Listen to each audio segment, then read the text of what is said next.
Hello everyone, welcome to theory of abrogation. मेरा नाम है काशिफ खान और जैसे कि मैंने पिछले वीडियो में आपको बताया था कि इलाहाबाद हाई कोर्ट का जजमेंट मदरसा एक्ट के ऊपर सुप्रीम कोर्ट में चैलेंज होगा। तो इसको सुप्रीम कोर्ट में चैलेंज किया गया और सुप्रीम कोर्ट ने इसके ऊपर यहाँ स्टे लगा दिया है।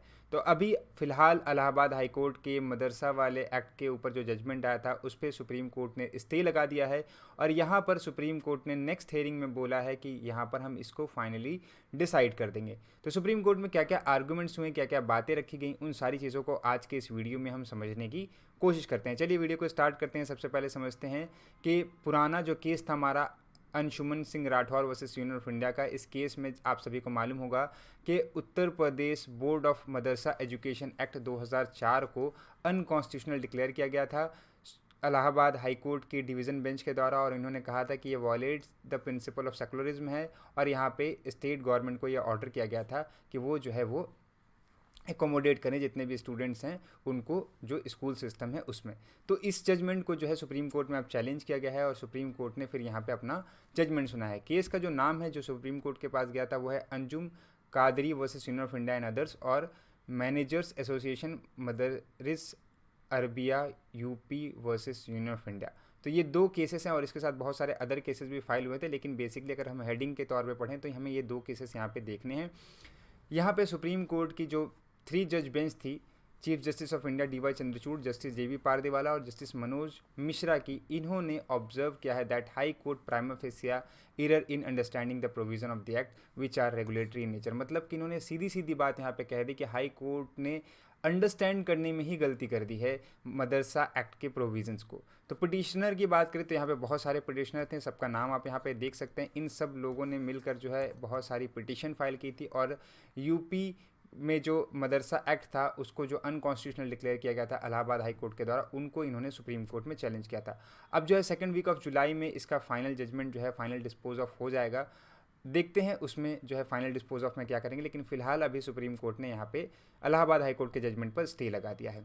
क्या क्या पॉइंट ऑफ आर्गूमेंट रखा गया है यहाँ पे सुप्रीम कोर्ट के सामने, उसको अगर हम एक नज़र देखें तो यहाँ पे सबसे पहले जो इलाहाबाद के हाई कोर्ट के जजमेंट के फेवर में जो वकील थे, या हम कह लें यूपी की तरफ से जो वकील खड़े हुए थे, उन्होंने, और यहाँ पे हमारे जो सॉलिसिटर जनरल हैं और जो हमारे अटॉर्नी जनरल हैं, उन सब ने जो अपना आर्गूमेंट रखा है वो ये रखा कि जो जजमेंट है इलाहाबाद हाई कोर्ट का उसको स्टेट ने एक्सेप्ट कर लिया है। इसके ऊपर सुप्रीम कोर्ट के जज डी वाई चंद्रचूड़ साहब ने कहा कि ये कैसी बात है, आप ने तो एक्ट बनाया है, स्टेट ने एक्ट बनाया है और स्टेट कैसे उस एक्ट को अगर चैलेंज कर दिया जाए और उस एक्ट को जो है अनकॉन्स्टिट्यूशनल डिक्लेयर कर दिया जाए तो उसको एक्सेप्ट करेगी। उसको तो स्टेट को यहाँ पे आना चाहिए था इस एक्ट को जो है इस एक्ट के अगेंस्ट में जो डिसीजन हुआ है उसको चैलेंज करने के लिए। तो ये यहाँ पे जो है सुप्रीम कोर्ट ने बहुत इंपॉर्टेंट बात यहाँ पे कही। फिर उसके बाद आता है कि 17 लाख स्टूडेंट्स और 10,000 जो है टीचर जो है यहाँ पे अफेक्टेड हुए थे। ये बात यहाँ पे फिर जो पिटिशनर थे उनकी साइड से कही गई। उसके बाद उन्होंने कहा कि ये जो एक्ट है ये 2014 में नहीं बना था, ये एक्ट जो है वो आपका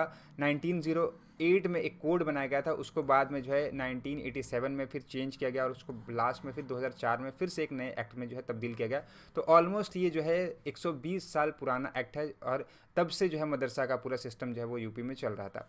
यहाँ पे ये भी बात कही गई कि मदरसा में सिर्फ और सिर्फ रिलीजियस जो है वो नॉलेज नहीं दी जाती, वहाँ पे मैथ्स भी पढ़ाया जाता है, साइंस भी पढ़ाया जाता है, हिंदी, इंग्लिश, अदर सब्जेक्ट जो है वो भी पढ़ाए जाते हैं। और जैसा कि मैंने बताया था कि 2018 के बाद जो है यूपी गवर्नमेंट जो है उन्होंने ही इंट्रोड्यूस किया था नया सिलेबस जिसमें एनसीईआरटी भी ऐड किए गए थे मदरसा में। तो यहाँ पे इनका कहना था कि मदरसा में जो एजुकेशन दिया जा रहा है वो एजुकेशन जो है वो बहुत ख़राब नहीं है, मतलब जो इक्वलेंट टू जो अदर स्कूल्स में एजुकेशन दिए जाते हैं उसके बराबर है।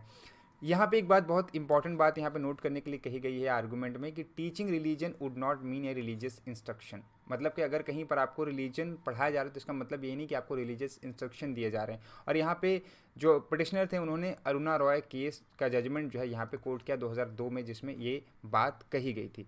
यहाँ पे ये भी बात कहा गया कि मदरसा जो है not Holi funded by the state fund. बहुत सारे ऐसे मदरसे हैं जिनको स्टेट फंड से जो है नहीं किया जाता है फंडिंग, उसको जो है अदर प्राइवेट एंटिटी जो है या एनजीओ के फॉर्म में उनको रन किया जाता है। बस यहाँ पे ये जो मदरसा का एक्ट है वो उसको वहाँ पे रेगुलेट करता है और वहाँ पे फंडिंग हम स्टेट से नहीं ले रहे हैं। तो आप जो बाकी जो ऐसे मदरसा हैं जिनको जो है वो सिर्फ और सिर्फ मदरसा एक्ट में बनाया गया, लेकिन फ़ंड स्टेट नहीं कर रही है, स्टेट रेगुलेट नहीं कर रही है, तो उस केस में उनका क्या होगा। तो इन सारी चीज़ों को, इन सारे आर्गूमेंट्स को कोर्ट ने कंसीडर किया और कंसीडर करने के बाद जो है कोर्ट ने अपना जजमेंट सुना है। सुप्रीम कोर्ट ने 5 अप्रैल को स्टे कर दिया इलाहाबाद हाई कोर्ट के 22 मार्च वाले जजमेंट को, और यहाँ पे जो है जो जजमेंट जो स्ट्रक डाउन करता था UP board of madrasa education act 2004, जिसको वो बेसिकली हमने बताया था आपको पिछले वीडियो में ही कि इसको अनकॉन्स्टिट्यूशनल जो है डिक्लेयर कर दिया गया था।